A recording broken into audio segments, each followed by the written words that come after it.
I'm Mark Jensen, and this is Cheryl Sklors, and we bought the Murphy house here in Onawa. On December 16, We moved in.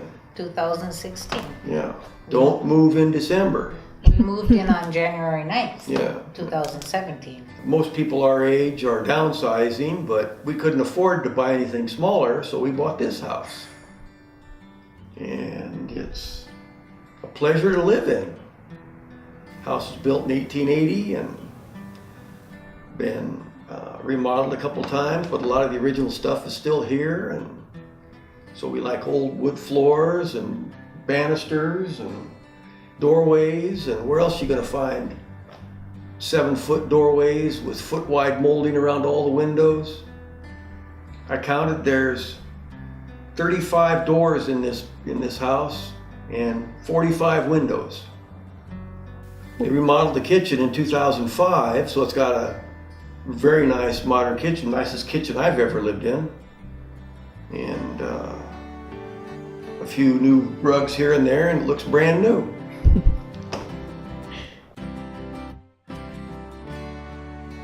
In 1857, the Whiting family bought the land that this house sits on. And then in 1880, they harvested trees on their farm near north of town and started building the house. It's all brick. All the walls are a foot thick brick. The brick came from Turin. Iowa, 5 miles away. And I never thought I'd live in a pink house, but the brick is pink. And the Whiting family only lived here a few years, and then they sold it to the Murphy family, who were here for 80 years. And that's why it became known as the Murphy house. 2 sisters ended up here. One had never married, and the other was married. Her husband died, and she had 1 son. And so the 3 of them lived in the house there in the end. And the Murphy family owned it until 1993, when it was sold to the person that we bought it from. When the son of the Murphys married his wife in 1934, they honeymooned in Mexico, and while they were gone, they had the house totally revamped for the interior. The wife said the interior was too dark and dreary. So when they were gone, they had someone paint all the woodwork white to brighten up the house. Bring light into the and to house. bring light into it, because she wasn't going to live in a dungeon. And then they brought back the tile for the upstairs fireplace as a memento of their honeymoon, Which is still there. which is still on the fireplace upstairs.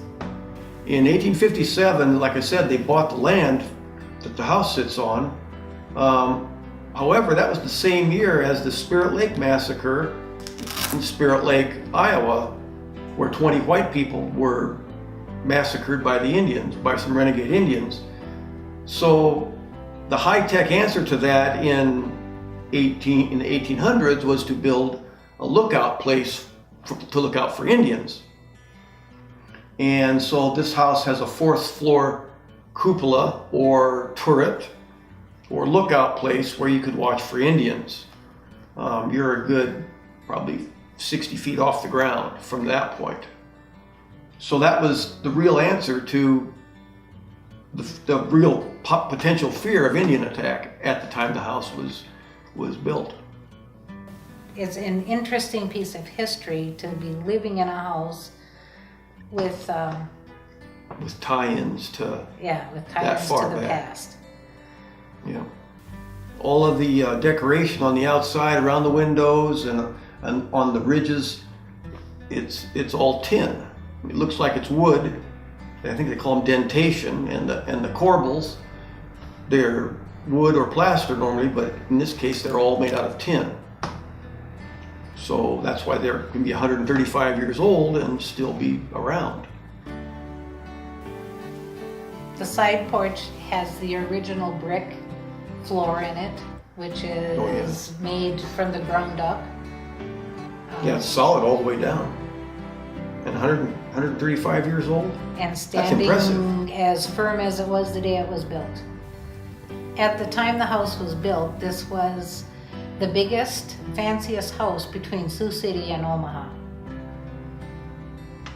I'm sure that's not the case now or for many years, but it's just kind of fun facts It's from a fun history. fact. Yeah. It is. And that it was written that way in the paperwork that we looked at. It was a statement. And because this house is special to us, we have Cece, and she's getting on in her years, but still a fantastic dog. And so we thought we better get a dog that was big enough to run around this house. So we bought Murphy, named after the house we're living in. He's 8.5 weeks old.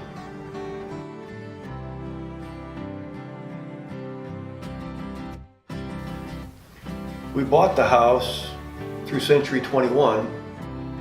Aaron Berger was our agent, and he was fantastic when it came to not pushing into making a decision, being knowledgeable about properties, finding properties that would fit what we described as what we wanted. Got our house sold in a week, or 24 hours. 24 hours. Yeah, he did. In fact, Aaron Fantastic showed job. us other houses to buy instead of this one, thinking that this one might be too much for us. But when we called him and said we wanted to look again, I think he was pleasantly surprised that we did want to look. And I believe Aaron saw the vision that we had for this house and could see that this house was sad when we bought it. It was sad. It was a sad house. It had been on the market for 4 years, and it just had a sad feeling to it, and I don't think it has that anymore.